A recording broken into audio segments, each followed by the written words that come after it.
ராதகிருஷ்ணா, எல்லாருக்கும் நமஸ்காரம். நேற்று நைட்டு அவ்வளோ தூக்கம் வரல. அப்போ இப்படி யோசிச்சுட்டு இருந்தேன். எனக்கு தெரிஞ்சவ ஒருத்தர் இருக்கா. அவளுக்கு 2 ஆம்பளை பசங்க.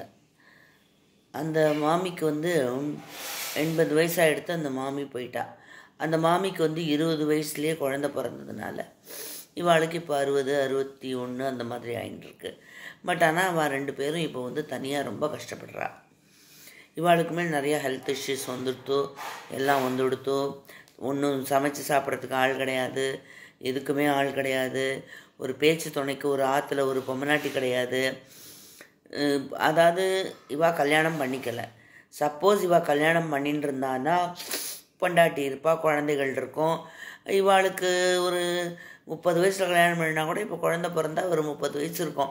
நல்லா தாராளமாக ஜம்முன்னு பார்த்துப்பான் இவாளை.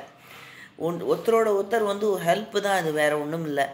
நம்ம எதுக்குமே பயப்படக்கூடாது. நம்மளால் முடியுமா முடியாதா அப்படின்னு பகவான் இருக்கார், பார்த்துப்பார். அவர் நமக்கு என்ன கொடுக்குறாரோ அதை நம்ம ஏற்றுக்கணும். இப்போ என்ன பண்ணுறா, நிறையா பேர் வேண்டாம் வேண்டான்னு சொல்லிடுறான். ஆனால் நான் இது ஸ்பெசிஃபிக்காக சொல்கிறேன் வழியா யாரையும் புண்படுத்துறதுக்கோ இல்லை யாரையும் குறிப்பிட்டோ நான் சொல்லலை. இது பின்னாடி தான் அவள் ரொம்ப உணர்வா. இப்போ நம்ம அப்பா அம்மா எவ்வளோ வயசு வரைக்கும் இருப்பா? ஒரு 85, 90 வரைக்கும் நம்ம வாழ வச்சுக்கலாம். ஸோ அப்போ நம்மளுக்கு வயசு ஒரு இந்த காலத்தில் யார் சீக்கிரம் கல்யாணம் பண்ணுறா? அதனால் ஒரு 25, 30 வயசுக்கு பிறந்தா கூட நம்மளுக்கும் ஒரு அந்த மாதிரி ஒரு 65 வயசு அந்த மாதிரி ஆகிடும். ஸோ என்ன ஆகும், அப்போ நமக்கு ரொம்ப கஷ்டமாக இருக்கும் யாரும் இல்லாமல். ஸோ இந்த தனிமையை நீக்கிறதுக்கு தான் ஒரு கல்யாணம் பண்ணிக்கிற வழிய வேறு ஒன்றுத்துக்கும் இல்லை. அந்த எண்டில் வர அரவணைப்பு இருக்குது பாருங்கோ,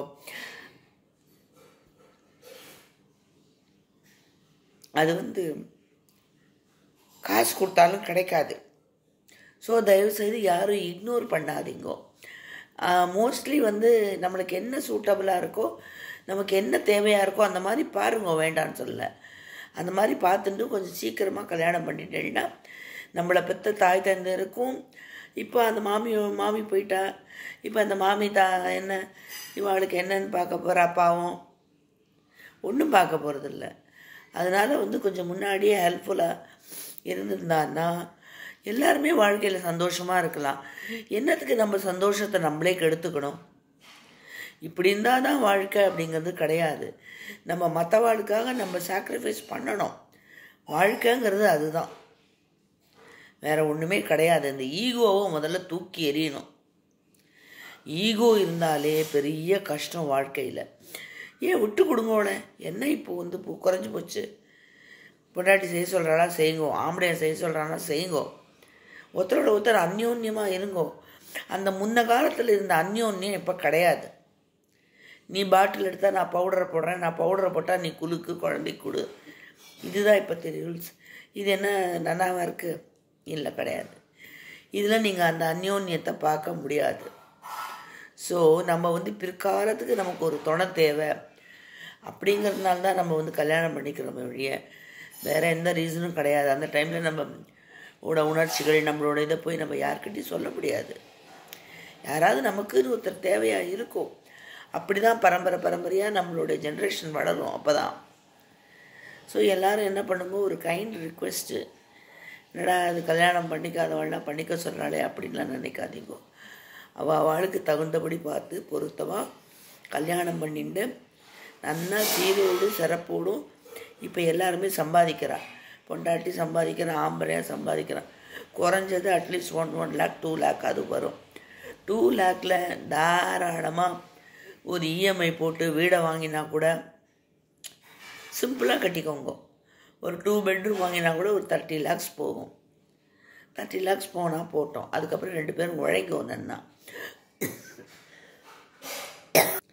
நாளைக்கு என்ன நடக்கும் அப்படின்னு பயந்துன்னு நம்ம உட்காந்துட்டு இருக்க முடியாது. நாளைக்கு நடக்கிறது நல்லதாகவே நடந்துட்டு போட்டோமே, அதை பற்றி நம்ம ஏன் கவலைப்படணும் இப்போது? அதாவது ப்ரிகாஷியஸாக இருக்கணும், இல்லைன்னு நான் சொல்லலை. ஏகப்பட்ட கடனை வாங்கி அந்த மாதிரிலாம் நான் யாரையும் எதுவும் சொல்கிறேன்.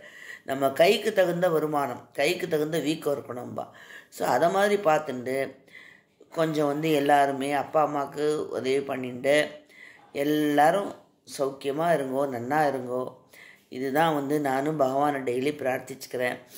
வேறு ஒன்றும் இல்லை. இப்போ பாருங்கள், நான் சொன்னவா வந்து ரொம்ப கஷ்டப்பட்டுருக்கா. என்ன தான் வேலைக்கு வந்தாலும் அவள் வந்து அன்பாக பாசமாக நம்மக்கிட்ட இருப்பா அப்படிங்கிறது எதிர்பார்க்க முடியாது. அந்த அன்பும் பாசமும் நம்ம சொந்தத்துக்கிட்ட கிடைக்கிற அன்பு பாசத்துக்கு ஈடாகாது. இப்போ நம்மளும் ஒரு பொண்ணுக்கு வாழ்வு கொடுத்த மாதிரி இருக்கும். இல்லை ஒரு பொண்ணாக இருந்தால் ஆம்பளைக்கு வாழ்வு கொடுக்கட்டும், என்ன இப்போது ஆம்பளைக்கு வாழ்வு கொடுத்த மாட்டி இருக்கட்டும். ஸோ எல்லாமே கோயின்சைடு தான், ஒன்று கலந்தது தான்.